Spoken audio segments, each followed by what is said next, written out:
Salut à tous, c'est Vince et aujourd'hui on se retrouve dans une nouvelle vidéo où je vais vous montrer comment construire un portfolio en béton et comment également commencer un portfolio si vous vous lancez tout juste dans la photo.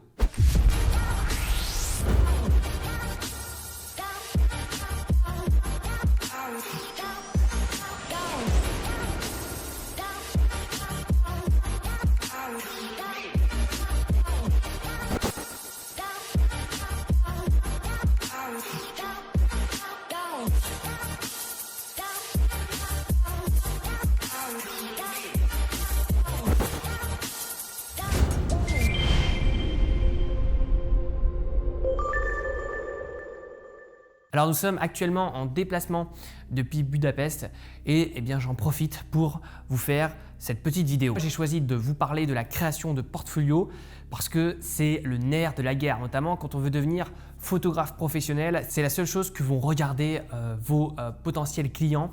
C'est pas quelle école vous avez fait, c'est pas que là où vous avez travaillé, c'est également votre portfolio. Donc il faut vraiment construire un portfolio en béton. C'est vraiment l'une des premières étapes quand on veut devenir photographe professionnel. C'est tout simplement d'avoir quelque chose à montrer, d'avoir quelque chose à présenter à ses prospects et de quoi alimenter son site internet et ses différentes galeries en ligne.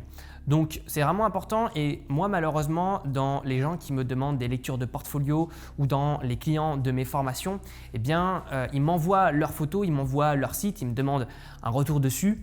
Mais il y a trop souvent peu de photos en fait, ou alors plusieurs photos d'un même shooting. Et qui se ressemblent, etc. Ou c'est juste par exemple dans le cadre de la photo de modèle, deux variations de pose, etc.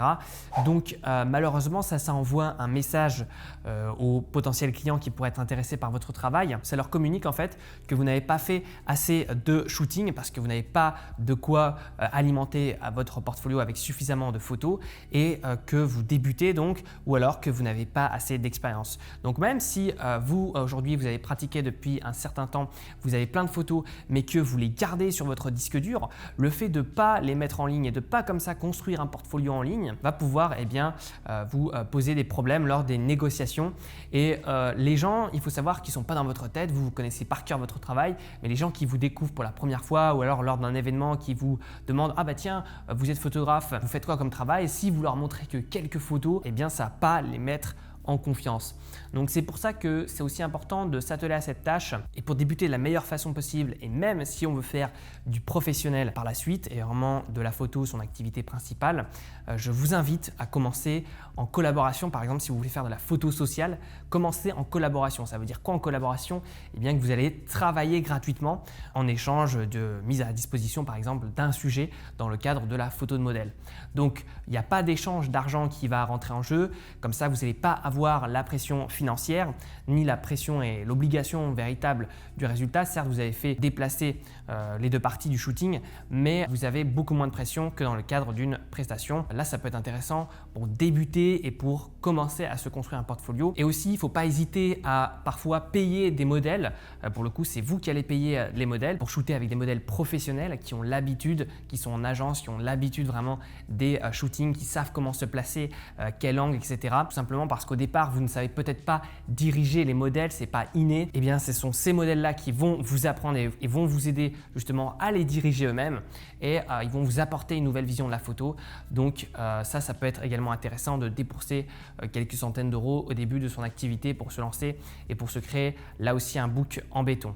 Ensuite, si vous n'avez pas les moyens, il y a plein de manières de faire pour trouver des modèles en collaboration gratuite, que ce soit à travers des groupes Facebook, que ce soit à travers des annuaires de book en ligne ou également dans les agences de mode où il y a plein de modèles qui viennent faire des tests tout simplement et les agences recrutent des photographes qui sont débutants parfois aussi pour qu'ils se fassent la main pour faire ce genre de shooting test qui est moins important et où il n'y a pas non plus d'aspect financier puisqu'il n'y a pas de marque qui rentre en jeu.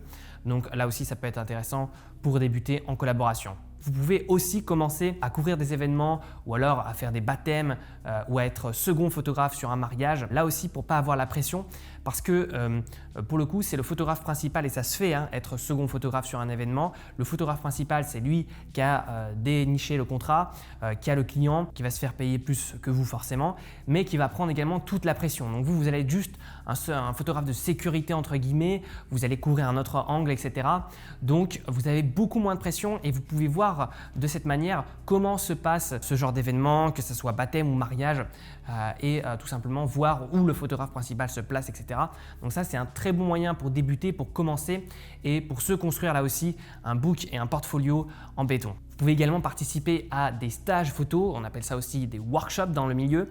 Et donc là, vous allez vous rendre dans un bel endroit, vous allez vous rendre dans le studio d'un photographe et il va vous apprendre à tout simplement prendre des photos, ou en tout cas, il va vous montrer comment lui, il fait, quelle est sa démarche, etc. Il va placer le modèle, il va placer le sujet, il va placer l'éclairage, il va vous aider dans la retouche et ça va vous permettre, là aussi au départ, même si vous allez avoir des photos qui ressemblent à celles des autres participants présents ce jour-là, ça va vous permettre de vous construire un bon portfolio et ça vous reviendra moins cher que de louer l'endroit, de payer le maquilleur, de payer le modèle, etc. Ça va vous revenir moins cher et vous travaillerez avec des gens de grande expérience. Donc là aussi, ça peut être intéressant pour commencer la création de son book.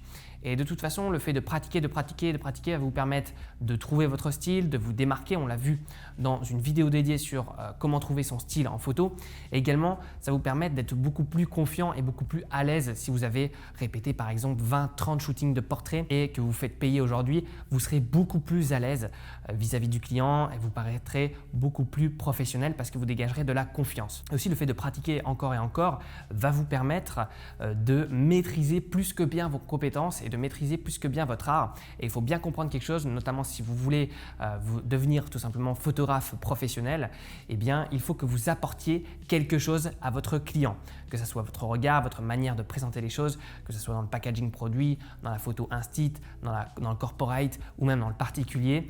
Vous devez amener quelque chose à votre client parce que si vous n'apportez rien de plus aux gens que ce qu'ils savent déjà faire ou alors que le photographe moyen peut arriver à faire, vous ne démarquerez pas. Et donc pour sortir comme ça de l'étiquette juste du simple prestataire, oh, c'est juste le photographe, c'est juste celui qui a le matériel et qui appuie sur le bouton, pour vous dégager, pour entrer vraiment dans une sphère du premium, on l'a vu également dans une vidéo dédiée, eh bien c'est très important de maîtriser à fond, à 100% vos compétences. Et également pour être paré dans toutes les situations. Imaginez ce jour-là sur le shooting, ça se passe mal ou alors il y a un problème, il y a un souci, il y a un imprévu, eh bien vous serez capable de réagir en conséquence parce que vous aurez confiance en vous et parce que vous maîtriserez à 100% vos compétences. Donc voilà toutes les raisons pour lesquelles il est important de pratiquer et pour lesquelles il est important de créer un très bon portfolio. Voilà pour cette vidéo, j'espère qu'elle vous aura plu, qu'elle vous aura intéressé, qu'elle vous aura appris des choses. Vous retrouverez également dans la description 1 heure de formation supplémentaire offerte. Puis nous, on se retrouve très vite pour de nouvelles aventures. Salut à tous!